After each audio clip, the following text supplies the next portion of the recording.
Hello বন্ধুরা, আমি সুস্মিতা। আমার ইউটিউব চ্যানেলে আপনাদের সকলকে স্বাগত।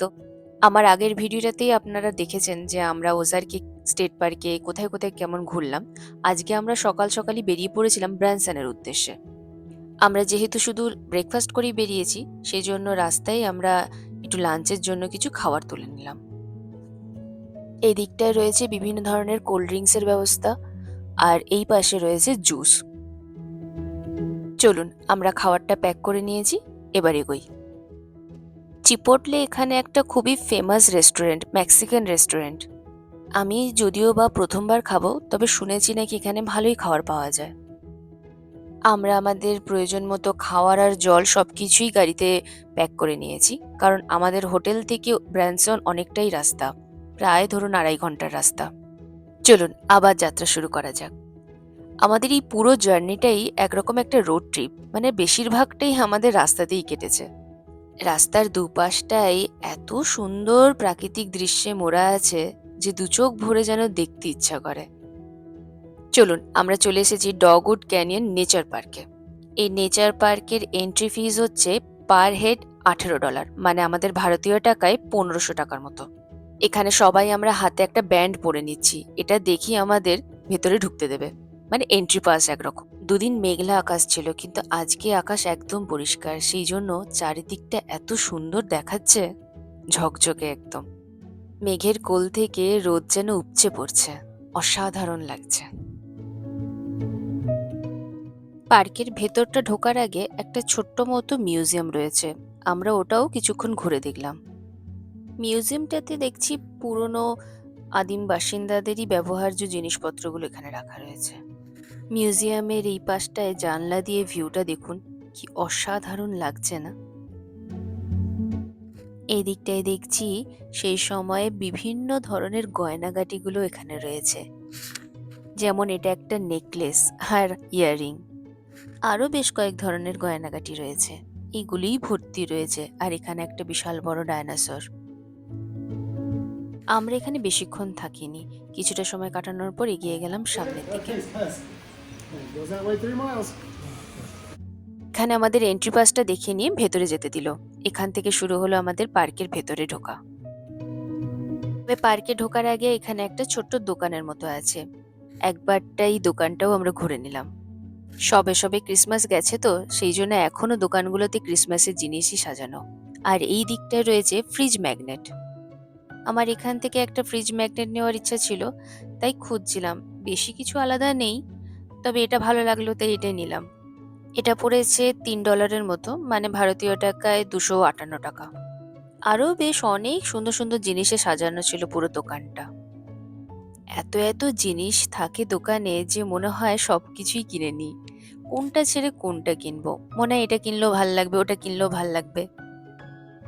হ্যাঁ, আমার মতো কি আপনারাও কেউ এরকম আছেন যে দোকানে গেলেই কিছু না কিছু কিনতে খুব ইচ্ছে করে? তবে এখানকার বেশিরভাগ জিনিসই ঘর সাজানোরই জিনিস।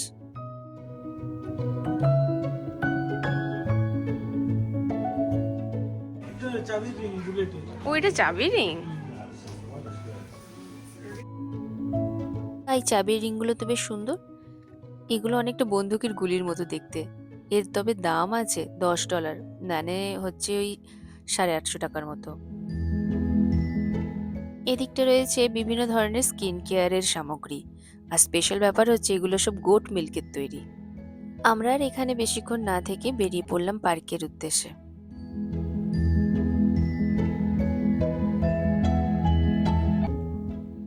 এটাই হচ্ছে ডগউড ক্যানিয়নের নেচার পার্ক। এই নেচার পার্কটিতে নিজের পরিবার, পরিজন, বন্ধু বান্ধবদের সাথে নিয়েই সবাই ঘুরতে আসে এখানে। এখানে বিভিন্ন ধরনের অ্যাক্টিভিটির ব্যবস্থা রয়েছে, যেমন ধরুন মাছ ধরা, ঘোড়ায় চড়া, হাইকিং করা, বাইকিং করা। প্রত্যেকটি অ্যাক্টিভিটির জন্যই কিন্তু এখানে আলাদা আলাদা টিকিট ভাড়াও আছে।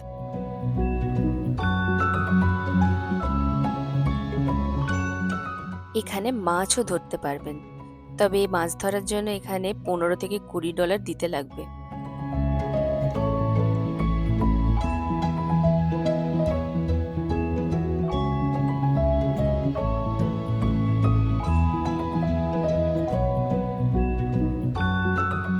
এই পার্কটা বিশাল বড়, সেই কারণে এখানে অনেকেই সাইকেল নিয়ে নেয়। আর সাইকেলটা রেন্টে পড়ে $15 মতো। তবে আমার মনে হয় ওটাই বেশ ভালো। তবে আমরা এর মধ্যে শুধু হেঁটে চলাটাকেই শ্রেয় মনে করেছিলাম। তবে আমাদের পুরোটা হাঁটতেই ভালো লাগছিল। চারিদিকটা এত সুন্দর যে দেখতে দেখতে কখন যে পৌঁছে গেলাম বুঝতেই পারলাম না।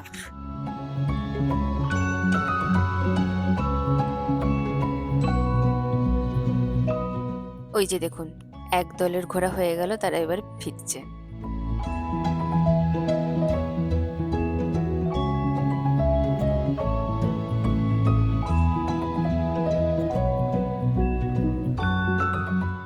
ঘুরতে ঘুরতে এপাশে দেখতে পেলাম ছোট একটা চ্যাপেলের মতো আছে, তাই ভাবলাম ভেতরে গিয়ে ঢোকা যাক।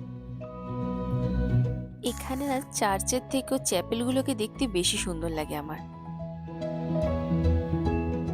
বাইরে থেকে দেখে মনে হচ্ছিল চ্যাপেলটা খুবই ছোট, কিন্তু ভেতরে ঢুকে বুঝতে পারলাম বেশ বড়।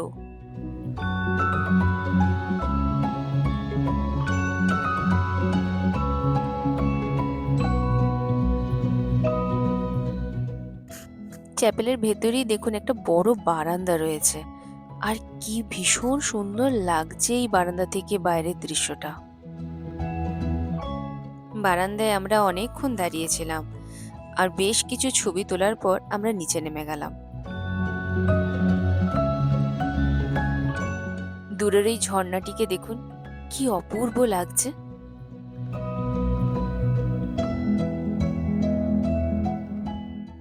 শীতের সময় বলে এই জায়গাটিতে লোকজন একদমই বেশি নেই।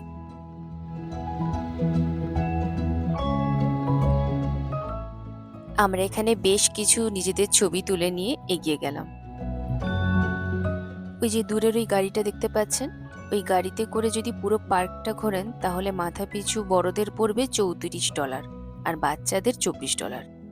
আবার অনেকে কি করে, পুরো গাড়িটাই প্রাইভেটে বুক করে নেয়, তাহলে পরে $300।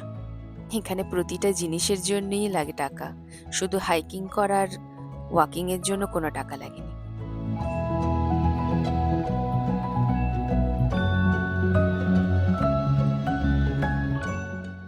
আমরা বেশ কিছুক্ষণ ঘোরাঘুরির পর আর থাকতে না পেরে খেতে বসে পড়লাম।